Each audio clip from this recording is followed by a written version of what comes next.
जी, थोड़ा-सा हम इसको ज़रा प्रैक्टिकल देख लें रन करके, जो हमने अभी लास्ट टाइम बात की है स्ट्रिंग के ऊपर, और फिर हम अपने इसकी स्ट्रिंग की डिटेल के ऊपर मूव करेंगे।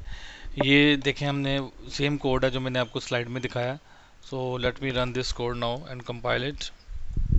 मैंने यहाँ पे 5 वेरिएबल लिए हैं, 3 स्ट्रिंग पूल के ऊपर हैं और 2 हमारे हीप के ऊपर ऑब्जेक्ट बने हैं, और यहाँ पे ये वही रिजल्ट आपको दिखा रहा हूँ। सो लेट कंपाइल इट, और उसके बाद हम इसको रन भी यहीं पे करके इनका रिजल्ट देखेंगे। जावा सी string test dot java, no error, now I say java string test। तो देखिए फर्स्ट का रिजल्ट ट्रू आ रहा है, s1 is equal to this, second true, third true, fourth false आ रहा है। क्यों? क्योंकि यहाँ पे 1 2 सॉरी फोर्थ भी ट्रू आ रहा है, फिफ्थ फॉल्स आ रहा है। S1 S4 के इक्वल नहीं है। S1 आपका किसी आपके पूल पे है और S4 आपका किसी और जगह पे है, लेकिन अगला रिजल्ट आपका ट्रू आ रहा है क्योंकि हमने उस पर इक्वलिटी चेक की है S1 और S4 की, वो ट्रू आ रहा है। देन S4 और S5 दो डिफरेंट मेमोरी लोकेशन पे है, इनका रिजल्ट कभी भी नहीं आएगा क्योंकि S4 की अपनी मेमोरी है, S5 की अपनी मेमोरी है, और S4 डॉट इक्वल्स जो है वो क्योंकि कंटेंट को चेक कर रहा है इसलिए वो ट्रू आ रहा है। सो इसको आप जो है ना इस तरह प्रैक्टिस करके चेक कर सकते हैं कि आपके किस तरह कोड अपलोड हो जाएगा, आपको मिल जाएगा, अवेलेबल हो जाएगा, वहाँ पे आप ये चीज़ें देख सकते हैं। सो आगे हम मूव करते हैं इसी में। एस्केप सीक्वेंस करेक्टर, थोड़ा सा आप जानते होंगे इसके बारे में, \NT और इस तरह की मुख्तलिफ आपके पास ये चीज़ें आती हैं। होते क्या हैं ये? Escape sequence is a series of character that represent a special character. ठीक है, ये स्पेशल करेक्टर होते हैं, इनकी स्पेशल ट्रीटमेंट होती है, और इसको स्टार्ट कैसे किया जाता है? जो बैक स्लैश के साथ। An escape sequence begin with a backslash character which indicate that the character that follows should be treated in a special way। जैसे अगर मैं \n लिखता हूँ तो वो न्यू लाइन है, \r रिटर्न आप कैरेज रिटर्न है, n और r न्यू लाइन पे भी जाएगा, कैरेज भी रिटर्न जाएगा, इकट्ठा भी आप लिख सकते हैं। तो सारे escape सीक्वेंस आप वो जो है इसको वो बुक में देख सकते हैं फर्दर, जो मैंने अब अपलोड की हुई है, जो ने डायरेक्ट की वीडियो देखी है उनके लिए ये बुक सारी की सारी आपकी जावा के अंदर बुक्स में पड़ी हैं। ठीक है, इनमें आपको ये सारे रेफरेंस मिल जाएंगे। और ये कहाँ से आया है ये मैं आपको बता चुका हूँ, यहाँ पे इसका लिंक मैंने रखा हुआ है voacademy.com के ऊपर। तो अब हम थोड़ा आगे मूव करते हैं जिसके अंदर हम स्ट्रिंग के डिफरेंट फंक्शंस देखेंगे, स्ट्रिंग के कौन कौन से फंक्शंस हैं। ठीक है, अब इस स्ट्रिंग की अगर आपने लेंथ चेक करनी है तो आपके पास ये तरीका है str, यानी यहाँ ये कोड देखें, मैं इसको अब रन नहीं करूँगा, आप खुद इस कोड को रन कीजिएगा, मैं जस्ट आपको ये कोड दिखा रहा हूँ कि आपने एक स्ट्रिंग ली, हेलो लिखा उसमें, फिर दूसरी स्ट्रिंग ली, उसकी लेंथ चेक की, ये आपको इंटीजर वेरिएबल रिटर्न करेगा लेंथ में, str1 dot length integer variable return करेगा, ये आपको str2 डॉट लेंथ ये इनकी आपको लेंथ रिटर्न करेगा। अगर आप इसको प्रिंट करने जाएंगे तो क्या प्रिंट करेगा, चलें इसको रन करके देख ही लेते हैं। मैं इसे कॉपी करता हूँ सारे को, और यहाँ पे जाके मैं इसको न्यू बनाता हूँ, फाइल का नाम है स्ट्रिंग लेंथ, Ctrl+S और डॉट जावा, या यहाँ पे डायरेक्टली मैं जावा लिख देता हूँ, एंड वहाँ से कॉपी किया इसलिए इंडेंटेशन आपको नज़र नहीं आ रही। So let first indent code, अपने कोड को हमेशा इंडेंट रखें।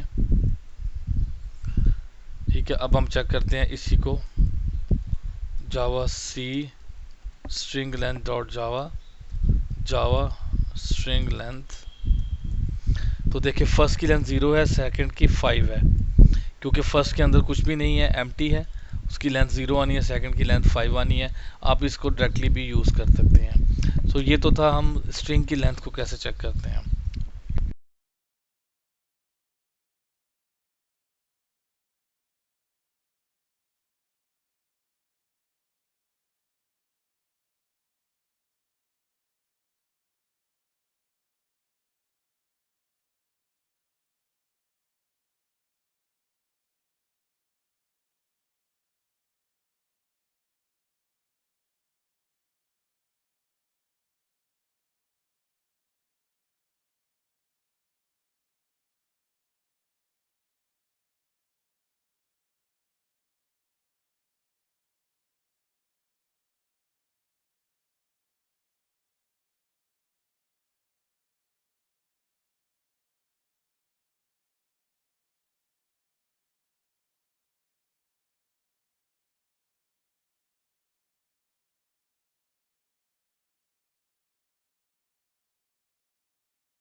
ना चेक करे तो इक्वल्स की बजाय इक्वल्स इग्नोर केस यूज़ करेंगे, इक्वल्स इग्नोर केस। तो ये चेक कर सकते हैं प्रोग्राम हेलो और हेलो दोनों केसेस में, एक स्मॉल है और एक कैपिटल है। अगर आप इक्वल्स इग्नोर केस करते हैं तो ये आएगा, अगर आप इक्वल्स के साथ करते हैं तो वो नॉट इक्वल, यानी कि इक्वल्स आपका केस सेंसिटिविटी चेक करता है और इक्वल्स इग्नोर केस वो नाम से जाहिर है ये आपकी केस को स्किप कर देता है, उससे कंसर्न नहीं कि कौन सा केस है, स्मॉल है, कैपिटल है, कैमल केस है, जो भी केस है वो उसको इग्नोर कर देगा। सो दैट इज़ इक्वालिटी, इस तरह हम चेक कर सकते हैं। स्ट्रिंग की एम्प्टीनेस चेक करनी है कि क्या ये स्ट्रिंग एम्प्टी है या नहीं है, तो इसके डिफरेंट तरीके हैं, ठीक है। या तो आप उसका इज़ एम्प्टी फंक्शन यूज़ कर लें, उससे भी आपको पता लग जाएगा कि स्ट्रिंग एम्प्टी है या नहीं है, या आप इक्वल्स के थ्रू भी चेक कर सकते हैं। और इसके अलावा क्या है, आप लेंथ लेके, अगर लेंथ 0 है तो फिर भी आप चेक कर सकते हैं। तीनों मेथड लिखे हुए हैं। स्ट्रिंग डॉट इज़ एम्प्टी, क्या स्ट्रिंग एम्प्टी है, स्ट्रिंग टू इज़ एम्प्टी, ये आपको बता देगा। उसके बाद आप ये देखें खाली स्ट्रिंग ली है, क्योंकि मैंने आपको बताया है कि स्ट्रिंग लिटरल क्या है, string literals are string object. So एक खाली स्ट्रिंग दी है, हमने कहा जी खाली string dot equals to str, जो str में दी है, क्या ये इक्वल्स हैं आपस में, अगर हैं तो आपको ट्रू होगा वरना फॉल्स होगा। फिर आप चेक कर सकते हैं str dot length is equals to 0, क्या str की लेंथ 0 है या नहीं है, तो ये भी पता लग जाएगा कि अगर लेंथ 0 है तो ये एम्प्टी है, अगर ये एम्प्टी स्ट्रिंग के बराबर है तो ये एम्प्टी है, अदरवाइज इज एम्प्टी का फंक्शन आप कॉल कर सकते हैं। इसके बाद है हमारे पास, आपने एक स्ट्रिंग को दूसरी लोअर केस या अपर केस में कन्वर्ट करना है, तो ये इम्यूटेबिलिटी पे इम्पैक्ट नहीं आ रहा, बल्कि ये एक नई स्ट्रिंग रिटर्न करता है। ये आपने एक न्यू स्ट्रिंग बनाई, आप नई स्ट्रिंग को देंगे str1.2 upper case, str3.2 lower case, ठीक है। तो 2 अपर एंड 2 लोअर केसेस के फंक्शंस हैं, तो जो कि आप इसको दे सकते हैं। मेरी इक्लिप्स नहीं चल रही, आई डोंट नो व्हाई, मुझे चेक करना पड़ेगा इक्लिप्स के अंदर जाके। 1 minute, okay, I will look into this later. आपको ये इशू नहीं आएगा क्योंकि मैंने रिमूव करके इंस्टॉलेशन दोबारा की है, इसलिए मुझे ये इशू आ रहा है क्लिप्स ना चलने का, ठीक है जी। इसके बाद हम देखते हैं, ये लोअर केस अपर केस हो गया। सर्चिंग कैसे करते हैं विद इन अ स्ट्रिंग, तो ये आपके पास है इंडेक्स ऑफ का है कि आप ये चेक करना चाहते हैं कि भाई एप्पल का कितने, एप्पल में पी जो है उसका इंडेक्स कहाँ पे है, तो ये इंडेक्स ऑफ पी बता रहा है कि जी कहाँ पे है, एप्पल में 1 पे, क्योंकि फर्स्ट लोकेशन उसकी 0 होती है। इंडेक्स ऑफ पी एल का इंडेक्स 2 बता रहा है, 0 1 2 से स्टार्ट हो रहा है पी एल, ठीक है। तो उसके बाद आप ये दे सकते हैं index of last index of, आखिरी बार पी कहाँ पे है, यानी ये तो फर्स्ट था ना index of, last index of तो बता रहा है जी 2 लोकेशन पे है, last index of P L 2 पे है। सो ये इसका index of and last index of आपको इंडेक्स रिटर्न करता है किसी भी स्ट्रिंग के अंदर से, अगर आप कुछ सर्च करना चाह रहे हैं तो ये बता देता है, और अगर आपको कुछ ना मिले तो फिर -1 रिटर्न करेगा, ठीक है। ये आप पे प्रैक्टिस इस चीज़ की करनी है। अच्छा, अब हम ये बात करते हैं, ये बड़ा इंपॉर्टेंट कॉन्सेप्ट है। आप किसी भी जो है डाटा टाइप की वैल्यू है उसको स्ट्रिंग में कन्वर्ट कर सकते हैं, ठीक है। वैल्यूज एज अ स्ट्रिंग, आप इंटीजर ले लें तो स्ट्रिंग एक क्लास का फंक्शन है, स्ट्रिंग क्लास का वैल्यू ऑफ फंक्शन है, इट मीन ये स्टैटिक फंक्शन है, ये क्लास डायरेक्टली इसको एक्सेस कर रही है without any object. So string dot value of C, तो ये सी करेक्टर को स्ट्रिंग में कन्वर्ट कर देगा, ये 10 इसको कन्वर्ट कर देगा, ये ट्रू को स्ट्रिंग में कन्वर्ट कर देगा, मेरी इसकी स्ट्रिंग बन जाएगी। अभी ये बूलियन है, लेकिन ये क्या करेगा, बूलियन वैल्यू को पकड़ेगा, स्ट्रिंग बना के इसमें दे देगा। So it is not type casting, याद रखिएगा, ये टाइप कास्टिंग नहीं है, ठीक है। ये क्या कर रहा है, वो वैल्यूज़ जो उसमें उसको दी जाती हैं उस वैल्यू से वो स्ट्रिंग बनाता है, ये हमने ये लिखा है इसको स्ट्रिंग बना देगा। सो आप किसी भी जो है या इसकी वैल्यू को, किसी जो भी वैल्यू उसको दी जाती है, स्ट्रिंग डॉट वैल्यू ऑफ, आप किसी भी वैल्यू को स्ट्रिंग बना सकते हैं, इंटीजर, फ्लोट, डबल, जो मर्जी उसको वैल्यू पास करते हैं आप उसको स्ट्रिंग बना सकते हैं विदाउट टाइप कास्टिंग। तो ये स्ट्रिंग का नया ऑब्जेक्ट क्रिएट करके वहाँ पे उसकी वैल्यू ये प्लेस करेगा।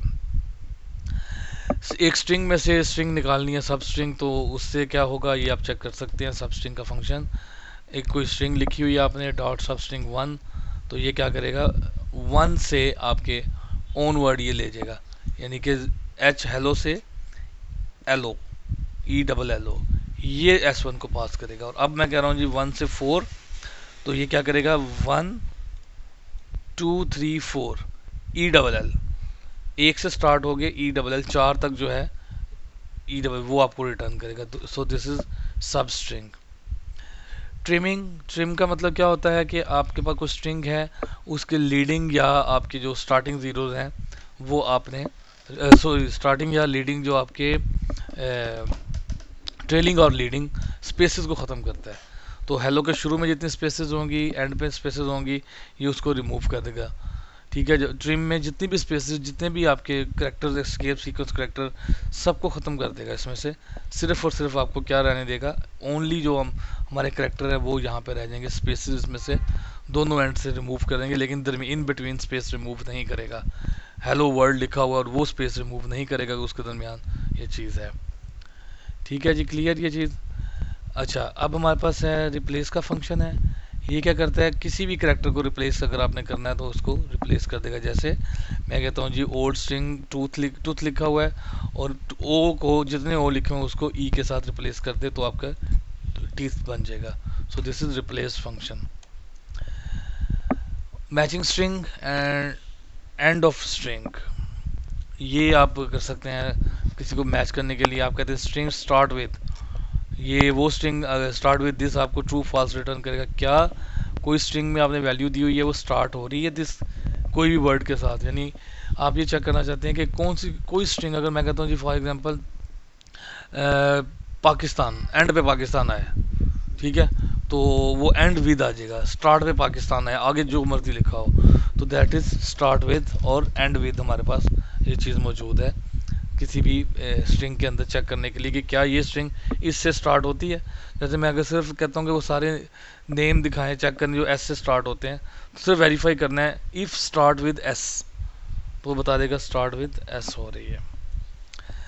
स्प्लिटिंग एंड ज्वाइनिंग स्ट्रिंग, आप के पास अगर कुछ स्ट्रिंग दी हुई हैं, जैसे मेरे पास ये स्ट्रिंग है, स्प्लिट करना है मैंने किसी भी स्ट्रिंग को, ये लिखा हुआ है, एक स्ट्रिंग में कोमा सेपरेटेड वैल्यूज़ पड़ी हैं मेरे पास, तो मैं कहता हूँ जी इसको आप स्प्लिट कर दें। जब ये स्प्लिट करेगा तो ये आपको हमेशा एक अरे रिटर्न करेगा, याद रखिएगा। स्प्लिट करते हुए हमेशा आपको एक अरे रिटर्न करेगा। तो ये मैं आपको वैसी चीज़ करके दिखा देता हूँ इसी प्रोग्राम में, तो बल्कि मैं यहाँ पे कर देता हूँ इसको स्ट्रिंग स्प्लिट एंड मर्ज।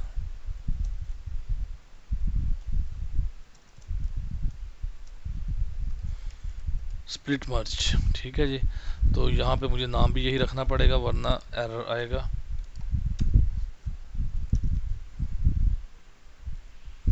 सो आई से हियर स्प्लिट मर्ज, तो ये क्या करेगा, ये मुझे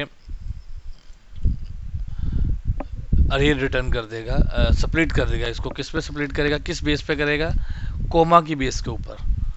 ठीक है, कोमा की बेस के ऊपर जहाँ जहाँ से कोमा मिलेगा, कोमा मिलता जाएगा, एक अरे के अंदर वैल्यू डालता जाएगा।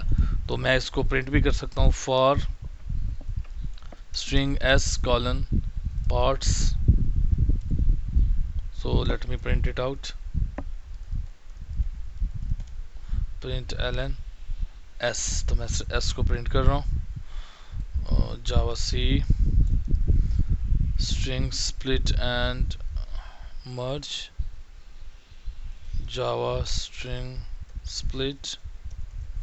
तो ये देखिए इसने मुझे अरे को प्रिंट कर दिया है। सो ये तो होता है स्प्लिटिंग होता है। और मर्जिंग का क्या मतलब है, मर्ज का मतलब है कि आपके पास कोई चीज़ मौजूद है ऑलरेडी।